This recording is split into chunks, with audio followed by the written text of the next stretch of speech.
x times ln x is a product of an algebraic function, x, with a transcendental function, lnx. So to integrate this, we will use integration by parts, the formula for which I've written here. We'll have to select a u and a dv, and then the integral will be uv minus the integral of v du.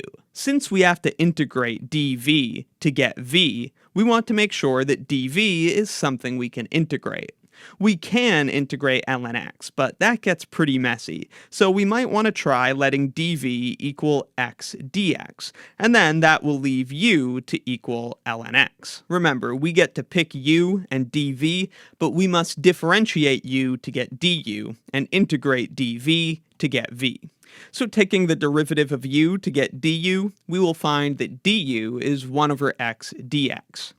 And integrating dv to get v, we'll find that v is 1/2 x squared. Once we have all these pieces, it's a good time to check that the integration by parts formula is actually going to help us. When we apply integration by parts, we're going to have to integrate v times du. Let's check. What is v times du?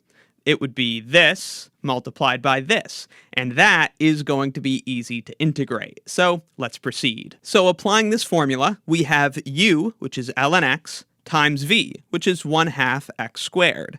Then we must subtract the integral of v, which is 1/2 x squared, times du, which is 1 over x dx.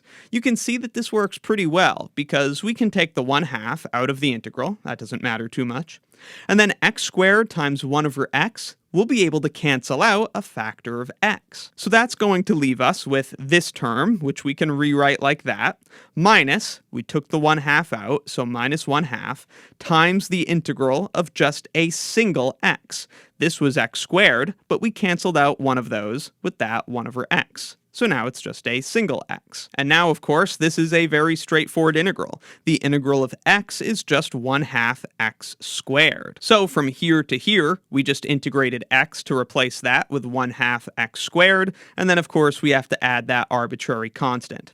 Then, since this has an x squared, and this has an x squared, and they both have a half, we can factor 1/2 x squared out of these terms.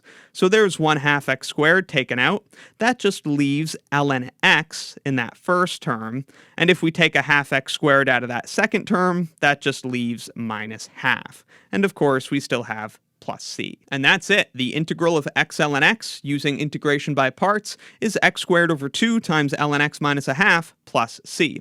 If you like, you could have combined these terms into a single fraction, but it's kind of up to personal preference. I like this factored form. Let me know in the comments if you have any questions, and be sure to check out my Calculus 2 course and Calculus 2 exercises playlists in the description for more. Thanks for watching.